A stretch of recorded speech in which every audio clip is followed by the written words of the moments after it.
Hi guys, good afternoon everyone. सारे class में हो?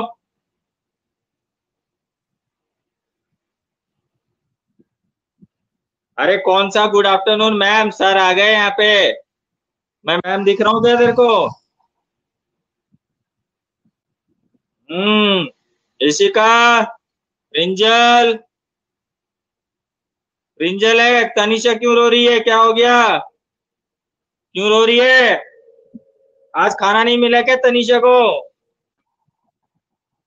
हाय। ओके।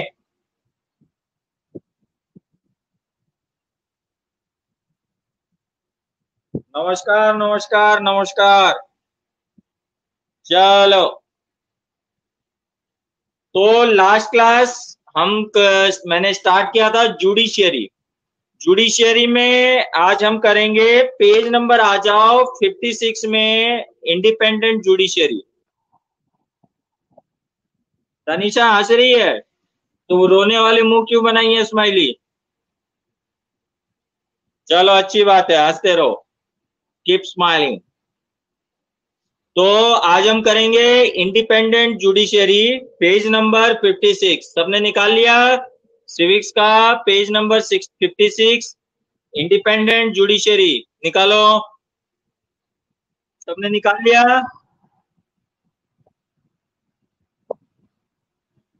ये विशाखा क्या कर रही है? पराठे खा रही है बैठ के? है विशाखा, मेरे को दिख रहा है तू पराठे खा रही है बैठ बैठ के।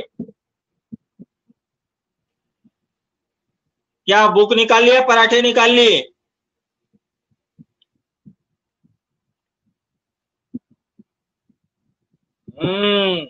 देखिए इशिका को भी दिखाई दे रहा है। एनीवे, यहाँ पर पेज नंबर 56 में एक क्वेश्चन दिया है, what is an independent judiciary.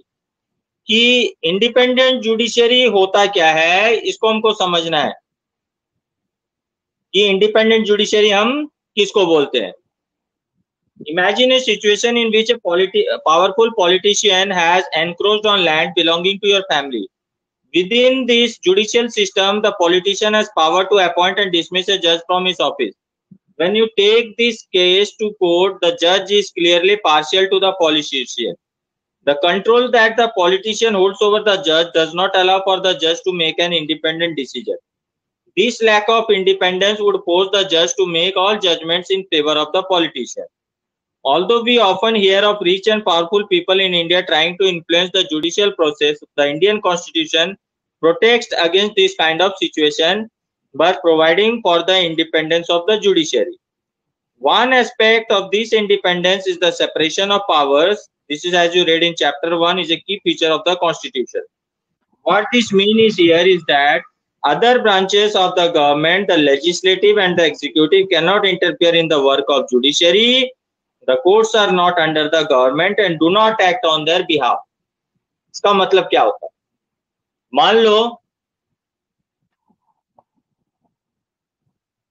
Chamber, रुक जा, क्लास खुलने दे, मैं तेरे को लेके चलूंगा। का काम चल रहा है उसमें, साउंड प्रूफ बना रहा हूं मैं उसको ताकि बाहर आवाज ना आए। देखो, एक सिचुएशन दी है, मान लो कि मेरा एक प्लॉट है और मेरे एक प्लॉट है जिसपे किसी मंत्री ने कब्जा कर लिया। अब मान लो कि मैं कोर्ट जाता हूं उस मंत्री के खिलाफ कंप्लेन करने के लिए कि साहब ये मेरे जमीन पे कब्जा कर लिया है और मुझे मेरी जमीन चाहिए। अरे ईयरफोन लगा लो, ईयरफोन। तनिषा बेटा ईयरफोन लगा ले, क्लियर आ जाएगी आवाज, ईयरफोन लगा लो। तो मान लो कि उस पॉलिटिशियन ने मेरे जमीन पे कब्जा कर लिया है। अब मैं उस पॉलिटिशियन के खिलाफ जो है कोर्ट में जाता हूं और कोर्ट में जाने के बाद पता चलता है कि जज भी जो है वो डर के मारे पॉलिटिशियन या उस मंत्री के फेवर में फैसला सुना देता है। तो इसका मतलब क्या है कि पॉलिटिशियन, क्योंकि वो पार्ट ऑफ द गवर्नमेंट है, वो मिनिस्टर है, तो वो कुछ भी कर सकता है, वो जज को भी अपने फेवर में फैसला देने के लिए मजबूर कर सकता है।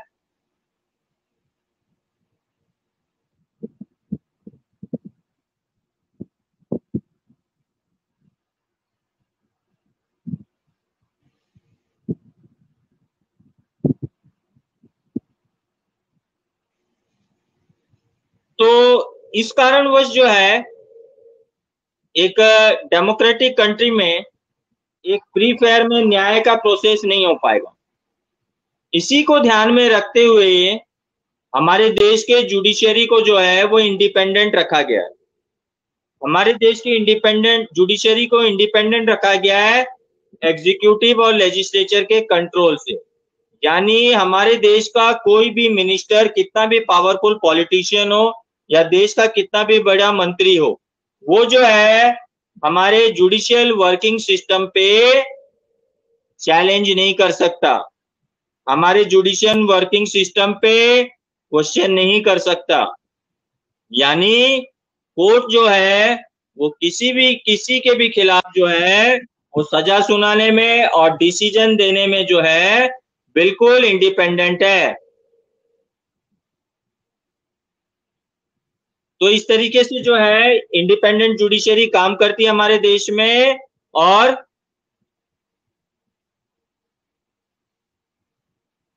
देवेश, ये तुम्हारी सेकंड क्लास है बेटा, एसएसटी का जो वर्क है, या इसको तुम अपने किसी फ्रेंड से कांटेक्ट करके ले लो, ऋषभ से कांटेक्ट कर लो या किसी फ्रेंड से कांटेक्ट करके, और ये वर्क जो अब तक के जितने जो अब तक हमने 4 चैप्टर्स कंप्लीट कर चुके हैं, तो इन 4 चैप्टर्स के जो वर्क है अपने किसी फ्रेंड से कांटेक्ट करके ले लो व्हाट्सएप पे, वो दे देंगे तुमको, व्हाट्सएप पे डाल देंगे। तो इस तरीके से जो है जुडिशरी को बिल्कुल इंडिपेंडेंट रखा गया है ताकि जो है न्यायपालिका जो है वो किसी के कंट्रोल में ना रहे और न्याय व्यवस्था बने रहे और देश के हर एक सिटीजन को जो है वो न्याय मिल सके। तो इस तरीके से जो है जुडिशरी को सबके कंट्रोल से इंडिपेंडेंट रखा गया है।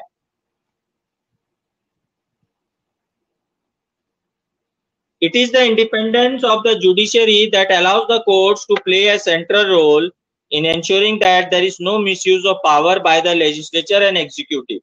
इस तरीके से जो जुडिशरी है वो एक तरीके से लॉ को प्रोटेक्ट करने का काम करती है, यानी वो जो है कानून का रक्षक होता है। तो इस तरीके से जो है वो सबको कंट्रोल में रखता है।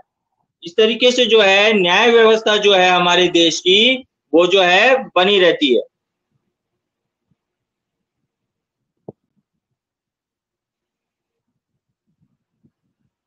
ठीक है। Now what is the structure of courts in India. अब जो हमारे कंट्री में कोर्ट का स्ट्रक्चर किस तरीके से है ये हम देखेंगे। There are 3 different levels of courts in our country. 3 different courts होते हैं हमारे कंट्री में। There are several courts at the lower level while there is only one at the apex level. ऐसे तो बहुत सारे कोर्ट्स होते हैं लेकिन एपेक्स लेवल डिस्ट्रिक्ट लेवल पे एक कोर्ट होता है। The court that most people interact with are what are called subordinate और district court. तो सबसे ज्यादा जो केसेस सॉल्व होते हैं वो होते हैं तुम्हारे डिस्ट्रिक्ट कोर्ट में, उस यानी जिला कोर्ट में या तहसील लेवल पे। इसके बाद they are usually at district और तहसील लेवल और in towns they hear many kinds of cases. Each state is divided into district and there are presided over the district जज। तो इस तरीके से फिर हर जिले के हिसाब से एक डिस्ट्रिक्ट जज अलग होता है। Each state has a high court which is the highest court of the state. जो हाई कोर्ट होता है वो उस राज्य का सबसे हाईएस्ट कोर्ट होता है। जो हाई कोर्ट होता है वो किसी भी स्टेट का सबसे बड़ा कोर्ट होता है। वहां पर पूरे स्टेट के मसले जो हैं वो सुलझाए जाते हैं। At the top is the Supreme Court that is located in New Delhi and is presided by the Chief Justice of India. The decisions made by Supreme Court are binding on all other courts in India. तो इस तरीके से जो state का सबसे बड़ा court होता है वो होता है तुम्हारा हाई कोर्ट, और जो देश का सबसे बड़ा कोर्ट होता है वो होता है सुप्रीम कोर्ट। और जो सुप्रीम कोर्ट में फैसला देता है वो होता है चीफ जस्टिस ऑफ इंडिया। जो सुप्रीम कोर्ट फैसला देती है वो फुल एंड फाइनल होती है, वो सब पे लागू होती है, उसको हर एक कोर्ट को मानना पड़ता है। जैसे कि मान लो लोअर कोर्ट में कोई फैसला दिया गया, लोअर कोर्ट में मान लो किसी व्यक्ति को फांसी की सजा दी गई, मैंने उस सजा के खिलाफ हाई कोर्ट में अपील किया, अब हाई कोर्ट ने जो है, हाई कोर्ट भी नहीं मानी और उसको फांसी की सजा ही सुनाई। अब मैंने क्या किया, मैंने सुप्रीम कोर्ट में अपील किया। सुप्रीम कोर्ट ने मानो उसकी फांसी की सजा को कैंसिल कर दी और लाइफ इम्प्रिजमेंट कर दिया। तो अब यही सजा उस पर लागू होगी। इसको सारे कोर्ट्स को जो है सुप्रीम कोर्ट का फैसला ही मानना पड़ेगा, क्योंकि ये जो है हमारे भारत का सबसे बड़ा हाईएस्ट कोर्ट है। इसमें किसी एक स्टेट का नहीं बल्कि पूरे भारतवर्ष के जो मसले होते हैं वो सुलझाए जाते हैं। All these different levels of courts connected to each other. They are, in India we have an integrated judicial system, meaning that the decisions made by high courts are binding on the lower court.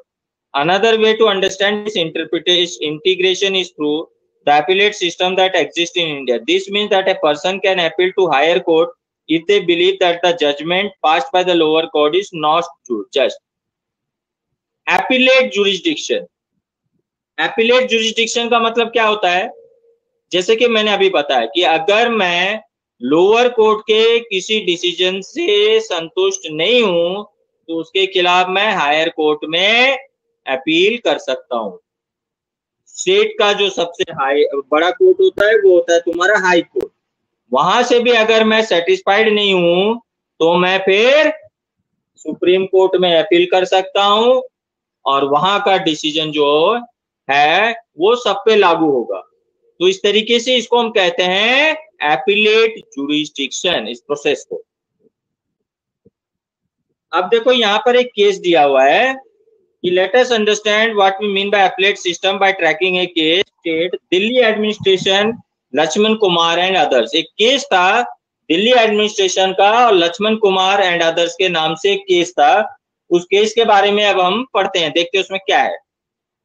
In February 1980, Lakshman Kumar married 20-year-old Sudha Goyal, and they lived in a flat in Delhi with Lakshman's brother and their families. On 2nd December 1980, Sudha died in hospital due to burns. Her family filed a case in court. When this case was heard in the trial court, 4 of her neighbors were called in as witness. They stated that on night of December 1, they had heard Sudha scream and had forced their way into Lakshman's flat. There they saw Sudha standing with her sari in flames. They extinguished the fire by wrapping Sudha in a gunny bag and a blanket. Sudha told them that her mother-in-law Shakuntala had poured kerosene oil on her and that her husband Lakshman had lit the fire.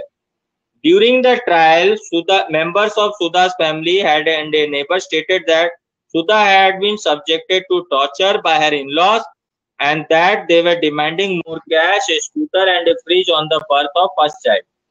As part of their defense, Lakshman and his mother stated that Sudha Sari had accidentally caught fire while she was heating milk. On the basis of this and other evidence, the trial court convicted Lakshman, his mother Shakuntala and his brother-in-law Subhash Chandra and sentenced all 3 of them to death.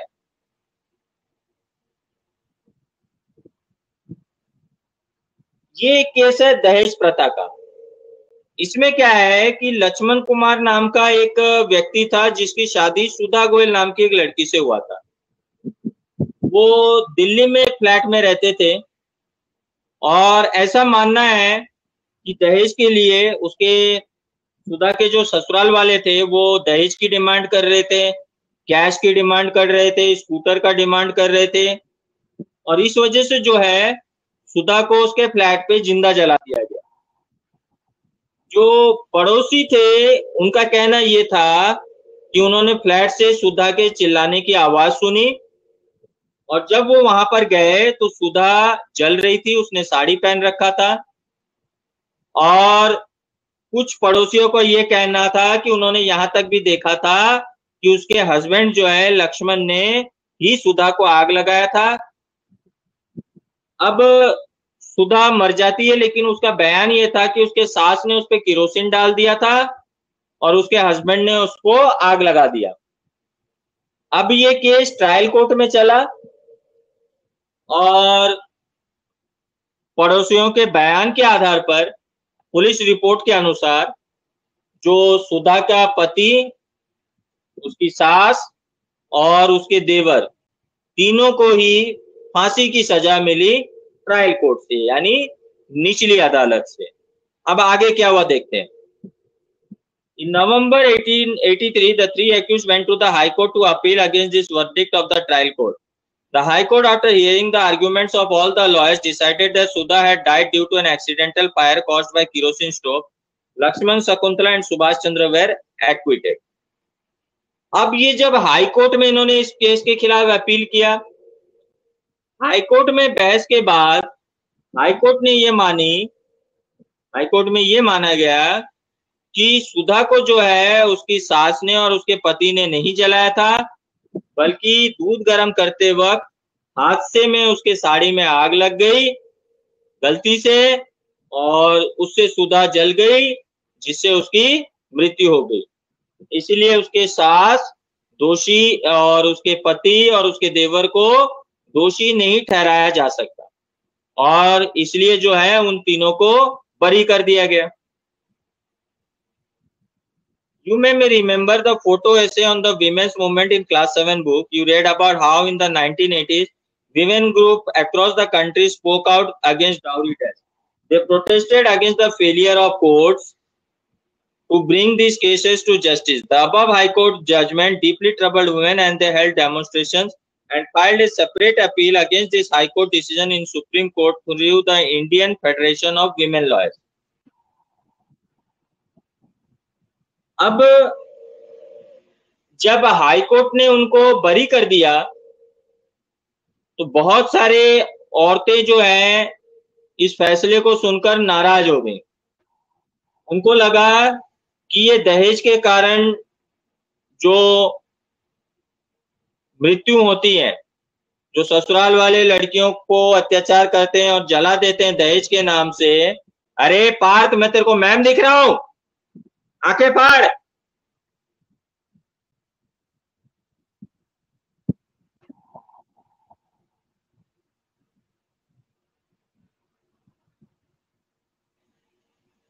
Earphone लगा।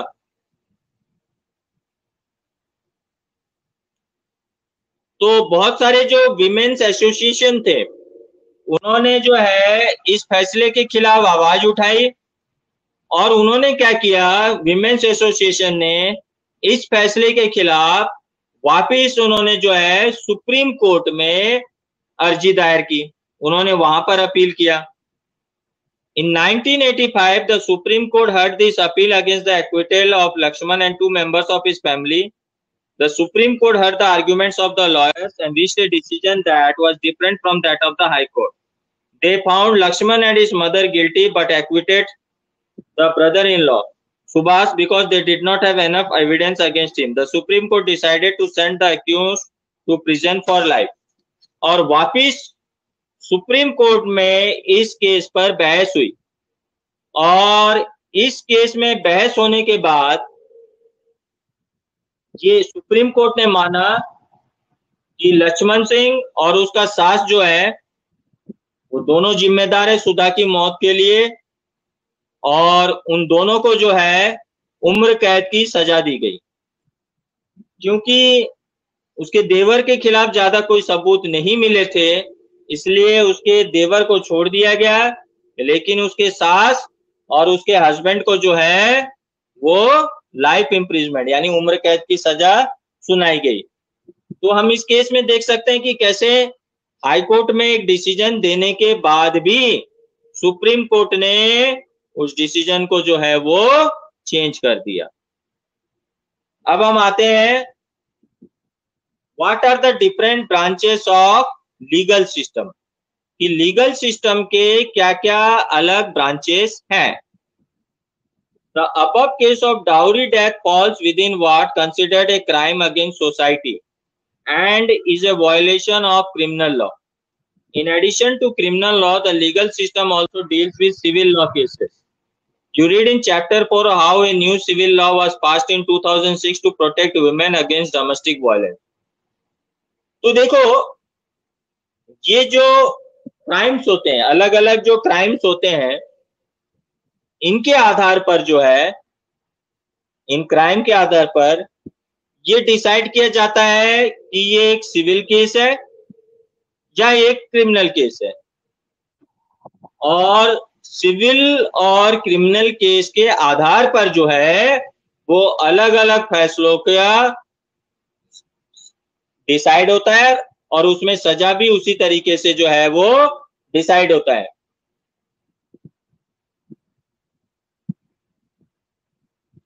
तनीषा का ध्यान किधर है? तनीषा के घर के बाहर आवाज आई पताशी पताशी, तनीषा का ध्यान उधर चले गया लगता है ना। तनीषा, बाहर पताशी वाला आ गया क्या?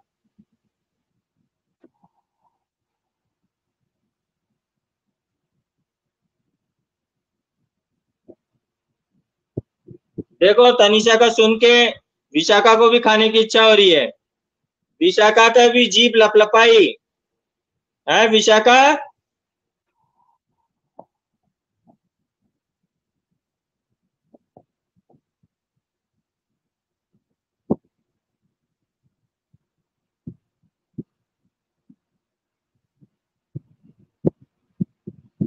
क्या नो सर?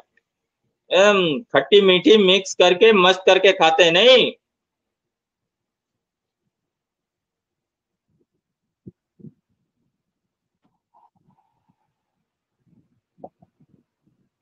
ओके, अब देखो क्रिमिनल केसेस और सिविल केसेस में क्या फर्क है। Criminal case deals with conduct or acts that a law defines an offenses, for example theft, harassing a woman to bring more dowry, murder। Women से related जैसे विमेनों को मारना कूटना डाउरी के लिए या मर्डर, इस तरीके का जो एक्ट है ये है तुम्हारा क्रिमिनल केसेस। और सिविल केसेस कैसे हैं? डील्स विथ एनी हार्म और injury to rights of individuals, for example disputes relating to sale of land, purchase of good, rent matters, divorce etcetera. जैसे कोई डिवोर्स केस है, धोखाधड़ी का केस है, किसी के पैसे लेकर खा गए, इस तरीके का जो केस है वो आता है तुम्हारा सिविल केस। किसी को मार दिए, किसी को जान से मार दिए, किसी को धमकी दिए जान से मारने की, किसी को किडनैप कर लिए, किसी को चोरी कर लिए, ये सर जो है ये तुम्हारा क्रिमिनल केस है। वो जब तक हम खाते नहीं है तब तक हम सोचते हैं कोरोना आ जाएगा, कोरोना हो जाएगा, खाने बाद सब मजे आते हैं। भैया एक पपड़ी दो ना, मीठी देना है ना, तब कोरोना का डर नहीं लगता है। हाँ सही है, अभी बाहर के फूड्स अवॉइड करो, घर पे ही बना के खाओ। आजकल रेडीमेड मिल जाते हैं, घर पे मसाला वसाला बनाओ, आराम से खाओ घर पे। तुम भी खाओ और मेरे को भी खिला देना, ठीक है? बॉयज तो कुछ नहीं मानते, ये सब खा जाते हैं। ठीक है, अब आज का last topic, page number 61। Does everyone have access to courts?